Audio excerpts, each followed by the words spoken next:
Good morning, live from New Delhi. You're watching DD India Live, India's voice to the world. I'm Shubhendu Ghosh. Coming up in the next 30 minutes. Russia-Ukraine conflict escalates. Kiev sends special forces to eastern city Pokrovsk amid Moscow offensive.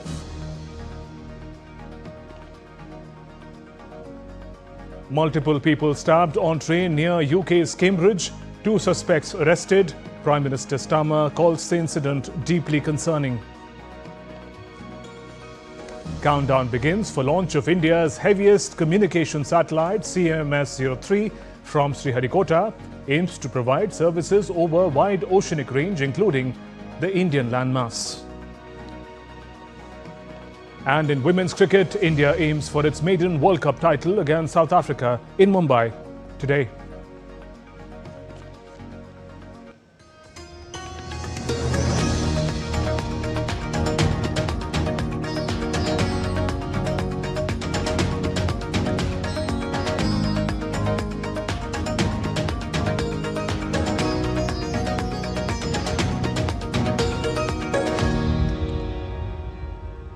Let's begin with the Russia-Ukraine conflict. With escalation of the conflict, Kiev has sent special forces to the eastern city of Pokrovsk amid Moscow offensive.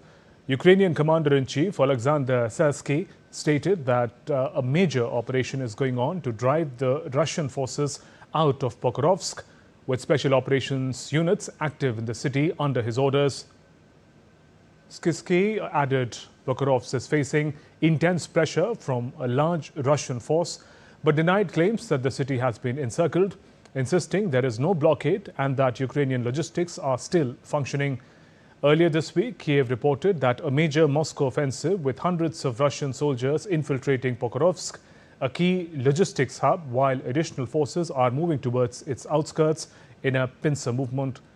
The capture of Pokrovsk could as well provide a major propaganda boost for Kremlin, which has rebuffed US calls to halt its nearly 4-year conflict and instead pushed forward with its ground assault. Meanwhile, a Russian strike set ablaze a shop in Ukraine's southeastern Dnipropetrovsk region, killing 2 people, injuring several others, according to the region's acting governor. In other news, in a tragic incident in United Kingdom, multiple people were stabbed on a passenger train in Cambridgeshire. Armed police were at the scene after being alerted around 1940 GMT. The train was stopped at Huntington, a market town in East England. 2 people have been arrested and the investigation is underway.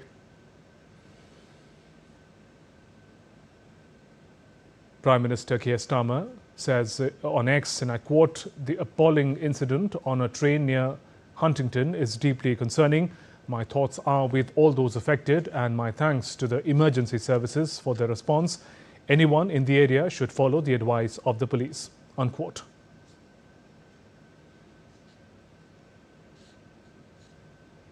Knife crime in England and Wales has been steadily rising since 2011, according to official government data. While Britain has some of the strictest gun controls in the world, rampant knife crime has been branded as a national crisis by Prime Minister Starmer. His Labour government has tried to rein in their use. Nearly 60,000 blades have been either seized or surrendered in England and Wales as part of government efforts to halve knife crime within a decade. Carrying a knife in public can already get you up to 4 years in prison. The government said knife murders had dropped by 18% in the last year.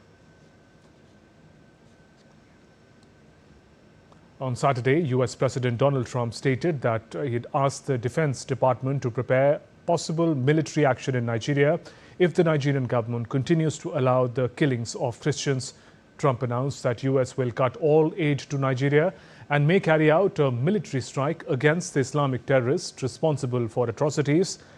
Meanwhile, Nigeria vowed to keep fighting violent extremism and expressed hope for continued US support after Trump placed the country on a watch list over threats to Christians.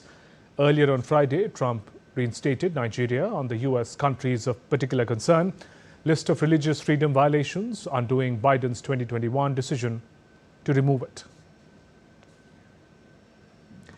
Samia Suluhu Hassan, who has won the first elected term as president of Tanzania, securing 98% of the votes in the 2025 general elections, has condemned the protests around the polls.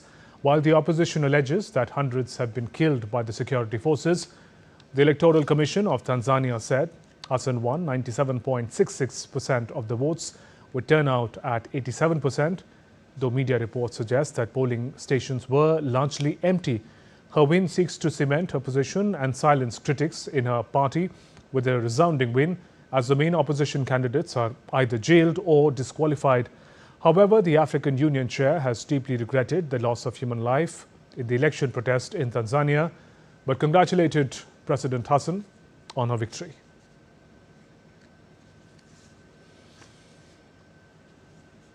Sudan faces a grim humanitarian crisis, with fresh reports of atrocities emerging from Al-Fashar after its capture by the Rapid Support Forces (RSF). The United Nations has termed the situation as catastrophic as civilians continue to flee amid violence and restricted access to aid agencies. Global leaders are now calling for accountability and need for an urgent international response to end the suffering. DD India's Soumyaraj Trivedi brings us more.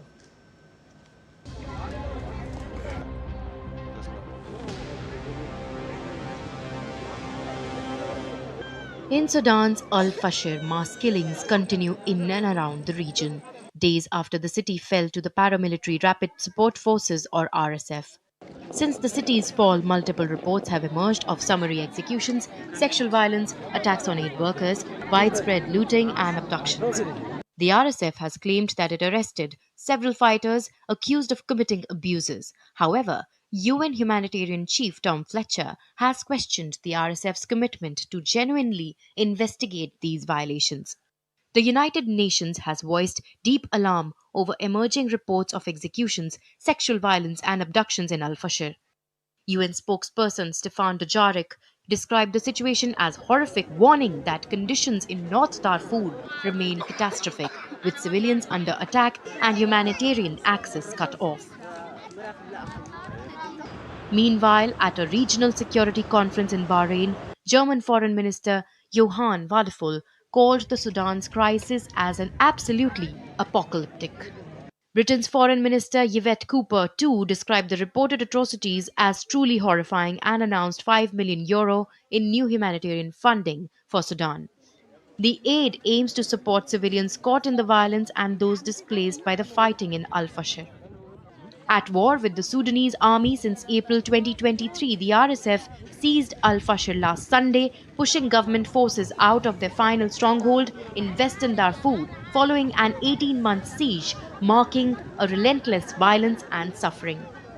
Soumyaraj Trivedi's report for DD India.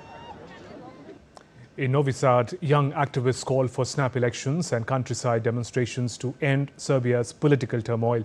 While thousands mark the first anniversary of railway station roof collapse victims that killed 16 people, a second 16-minute silence was observed on the Danube riverbank, where participants raised lit phones towards the night sky. The protest movement, led by students, academics and opposition leaders, accused President Alexander Vučić and his populist Nationalist Party of ruling over corruption, shoddy public services, nepotism and curbs on media freedoms. Meanwhile, government has rejected the allegations. At least 21 people have been confirmed dead. 31 others remain missing after a devastating landslide hit Kenya's Marsabit East region early on Saturday morning following heavy rains. A multi-agency search and rescue operation involving the military, police and humanitarian agencies is underway to locate the missing persons. Interior Cabinet Secretary of Kenya, who visited the affected site, said 25 people have been rescued and are receiving medical treatment. He urged residents to move to higher ground, avoid landslide-prone areas as rains continue to batter the region. Authorities have established a reporting desk for missing persons while emergency teams continue to dig through debris. Jamaican officials have announced plans to set up multiple field hospitals as the country recovers from Hurricane Melissa, with death toll now over 50 across the Caribbean. Jamaica has confirmed 19 deaths so far, but officials say the actual number could be higher as some areas remain difficult to reach. Haiti's Civil Protection Department has reported at least 31 deaths due to the storm. Melissa struck Jamaica as a Category 5 hurricane with 185 miles per hour winds, the most powerful storm ever recorded on the island, and drenched the country with torrential rains. Hospitals in western Jamaica were badly impacted. The first field hospital is expected to arrive in Black River, fully equipped with an operating theatre, diagnostic equipment. More field hospitals are also expected, with support from World Health Organization and countries including Spain, Canada and India.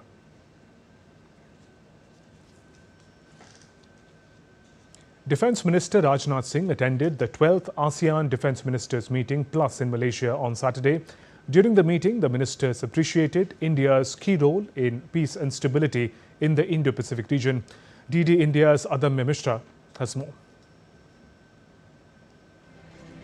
India's Defence Minister Rajnath Singh participated in the 12th ASEAN Defence Ministers Meeting Plus in Malaysia. In his address at the forum on reflection on 15 years of ADMM Plus and charting the way forward, Rajnath Singh noted that for India, the ADMM Plus is an integral part of its Act East policy and broader Indo-Pacific vision. Excellencies, Bharat के लिए ADMM Plus उसकी Act East policy और व्यापक Indo Pacific vision का एक अभिन्न हिस्सा है। यद्यपि आसियान के साथ भारत का जुड़ाव इससे पहले से रहा है, लेकिन इस तंत्र ने डिफेंस कोऑपरेशन के लिए एक स्ट्रक्चर्ड प्लेटफॉर्म प्रदान किया है, जो हमारे डिप्लोमेटिक और इकोनॉमिक एस्पेक्ट्स को और मजबूती देता है। भारत आसियान और प्लस कंट्रीज के साथ अपने डिफेंस कोऑपरेशन को क्षेत्रीय शांति, स्थिरता और क्षमता विकास में योगदान के रूप में अपना रोल देखता है। The meeting was also addressed by other world leaders. Malaysia urged major powers to uphold international law and promote peace in the region. Malaysia expresses our deep concern over the humanitarian tragedy in Gaza and Palestine, where starvation and deprivation are being used as weapons of war. Malaysia urges all nations, especially major powers, to exercise their influence in accordance with the international law. In his opening remarks at an informal meeting with his ASEAN counterparts, US Secretary of War Pete Hegseth warned ASEAN of China's destabilizing actions in the South China Sea. We seek peace, we do not seek conflict, but we must ensure that China is not seeking to dominate you or anybody else. As ASEAN members, we would urge that this group continue to work toward that code of conduct in the South China Sea, remembering that a code without the ability to back it up with action can just be empty words. On Saturday, Malaysia handed over the ASEAN Defence Chairmanship to the Philippines. The ADMM Plus is a platform for ASEAN and its 8 dialogue partners, Australia, China, India, Japan, New Zealand, Republic of Korea, Russia and the United States, to strengthen security and defense cooperation for peace, stability and development in the region. Adamya Mishra's report for DD India. Still to come on this edition of DD India Live. President Murmu on a 3-day visit to Uttarakhand. Steady surge in India's total gross GST revenue for October. And it's Shah Rukh Khan's birthday today. He turned 60.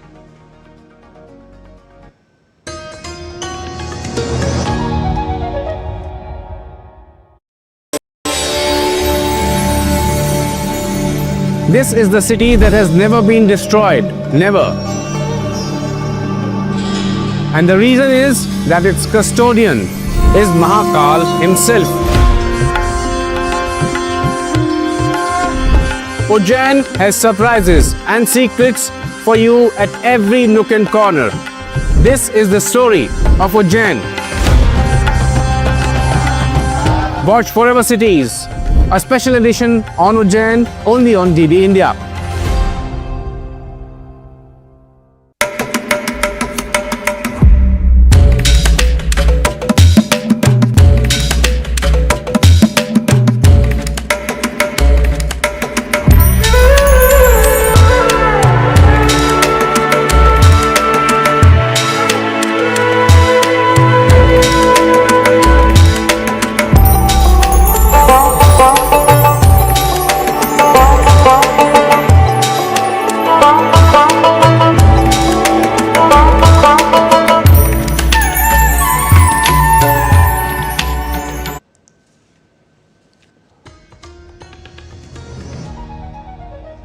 Welcome back. You're watching DD India Live. I'm Shubhendu Ghosh. President Draupadi Murmu will visit Uttarakhand from November 2nd to 4th. During her three-day tour, she will attend multiple key events across the state. The President will grace the second convocation of University of Patanjali in Haridwar on Sunday. She will also address a special session of Uttarakhand Legislative Assembly in Dehradun to mark the state's Silver Jubilee on Monday. Later, the President will attend a function celebrating 125 years of Raj Bhavan in Nainital. The Indian Space Research Organisation ISRO is all set to launch the heavy communication satellite CMS-03 from Satish Dhawan Space Centre in Andhra Pradesh's Sriharikota today. ISRO said 43.5-metre tall rocket has been fully assembled, integrated with the satellite and moved to the second launch pad for final pre-launch checks. The liftoff is scheduled for 5:26 p.m. IST on November 2nd, that is today. November 2nd mission marks the fifth operational flight of the LVM-3. ISRO's last mission using this rocket was Chandrayaan-3 launch, which successfully landed near the lunar South Pole in 2023, making India the first country to achieve the feat. CMS-03 satellite, a multi-band communication satellite, aims to provide services over a wide oceanic region, including the Indian landmass. The upcoming launch underscores ISRO's growing capability to deploy large and complex communication satellites using its own heavy-lift vehicles.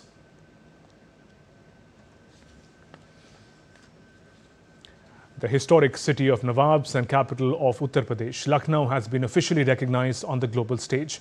UNESCO has designated it as the creative city of gastronomy, honoring its centuries-old Awadhi cuisine and vibrant food culture. Prime Minister Modi has called on the world to visit and experience its unique flavors, while Defence Minister Rajnath Singh hailed this as a tribute to the city's rich culture. Aman Kumar Himanshu has more. Lucknow, the historic city of Nawabs in Uttar Pradesh, has been designated a UNESCO Creative City of Gastronomy. The announcement was made at 43rd UNESCO General Conference in Samarkand, Uzbekistan. With this, Lucknow became the second Indian city to be added to gastronomy category after Hyderabad, that was named in 2019. हम लोगों के लिए प्रसन्नता है कि भारत ने इस वर्ष जो प्रस्ताव भेजा था उसे यूनेस्को ने स्वीकार किया है और उत्तर प्रदेश की राजधानी लखनऊ को लखनवी क्विजीन के लिए, लखनवी भोजन के लिए, लखनवी भोजन की जो विशिष्टता है उसके लिए गैस्ट्रोनॉमी में, मतलब पाक शास्त्र के दृष्टिकोण से उसको क्रिएटिव सिटीज नेटवर्क की सूची में, कल घोषित सूची में सूचीबद्ध किया है. India's Prime Minister Narendra Modi expressed his happiness over this achievement for Lucknow. Prime Minister wrote, "Lucknow is synonymous with a vibrant culture, at the core of which is a great culinary culture. I am glad that UNESCO has recognized this aspect of Lucknow, and I call upon people from around the world to visit Lucknow and discover its uniqueness." India's Defence Minister Rajnath Singh, who is a Member of Parliament from Lucknow constituency, also hailed this recognition. Rajnath Singh wrote, "From the artistry of Awadhi biryani to the finesse of galoti kebab and the sweetness of makhan malai, every flavor of Lucknow narrates the story of our heritage and harmony. A proud moment for Uttar Pradesh, for India, and for every Lucknowite." Awadhi cuisine is renowned for its slow-cooked delicacies embodying artistry, inclusivity, and community dialogue. The city's unique food culture, from royal kitchens to bustling street vendors, has long served as a central attraction for visitors. The milestone places Lucknow on the world stage, positioning it among the top gastronomic destinations and showcasing how food heritage can serve as a symbol of cultural diplomacy and sustainable tourism. Bureau Report, DD India. Some business news. India's goods and services tax collections remained resilient in October 2025, with gross revenues rising at 1.96 lakh crore rupees, reflecting business activity undertaken in September but reported a month later. This marks a 4.6% year-on-year rise from 1.87 lakh crore in October last year. keeping GST mop-up close to the 2 lakh crore milestone for the third straight month.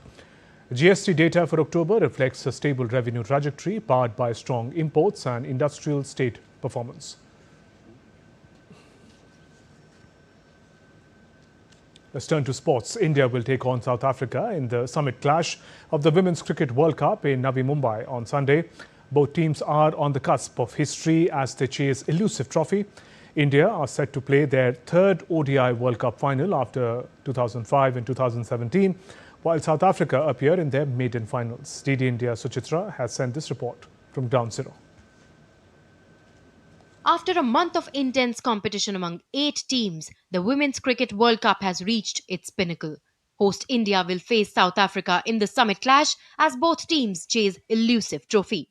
India started the tournament with 2 consecutive wins but then lost 3 matches, making it difficult for themselves to reach the semi-finals. However, they defeated New Zealand in a do-or-die match and secured the semi-final spot. In the last 4 clash, India achieved the highest target in the tournament, defeating 7-time world champions Australia by 5 wickets. Batters Smriti Mandhana and Jemimah Rodriguez are in splendid forms, while Deepti Sharma has made significant contributions. This match is more important because keeping yourself balanced and focus is something which is the key, and we are having those sessions where we have been talking about how we can be more focused and more balanced, and at the same time keeping ourselves relaxed because this is the biggest stage and biggest opportunity for us playing in home condition, and that also final match. On the other hand, South Africa had a very poor start. They were bundled out for just 69 runs in their first match against England. However, the team bounced back and managed to reach the semi-finals. South Africa defeated England by 125 runs in the last 4 to book a berth in the summit clash. South Africa's Laura Wolvaardt is the tournament's top scorer with 470 runs, while Nadine de Klerk has bailed out the team on several occasions. I think knockout cricket is completely different to league cricket. I think, like we've seen, I think people are able to do some very special things in knockout games, like we saw from Jamie the other night. So I think, starts totally afresh. I don't think we're going to be looking into our group game against them. We know we have to play some really good cricket. They're a really strong side and have just come off of a really good game as well, so they'll be high on confidence. In the bilateral clashes, the 2 teams have faced each other 34 times. India have won 20 games and South Africa 13, with 1 match ending without result. The 2 teams have faced each other 6 times in the ODI World Cup, with both teams winning 3 matches each. In the last 5 ODIs, India have won 4 matches, while South Africa came out victorious in the league stage of this edition. Rain could play a spoil sport, hence Monday has been designated as a reserve day. South Africa has entered the Women's One Day World Cup final for the first time, while India has made it to the final twice in 2005 and 2017, but they lost on both occasions. Now we'll have to see if India gets third time lucky and becomes world champion for the first time in front of their home crowd. With camera person Ashish Sharma, this is Suchitra reporting for DD India in Navi Mumbai. And Bollywood King Khan SRK turns 60 today. From television's 4G cadet to a global superstar, his 30-year journey blends romance, drama and action. With many iconic films and a national award for his film Jawan this year, Shah Rukh Khan's legacy shines brighter than ever. DD India's Antara Sinha has filed this report.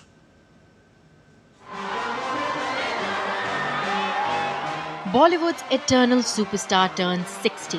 Shah Rukh Khan, often dubbed the King Khan of Bollywood, has built an extensive filmography spanning over 3 decades and a fan base spreading all across the globe.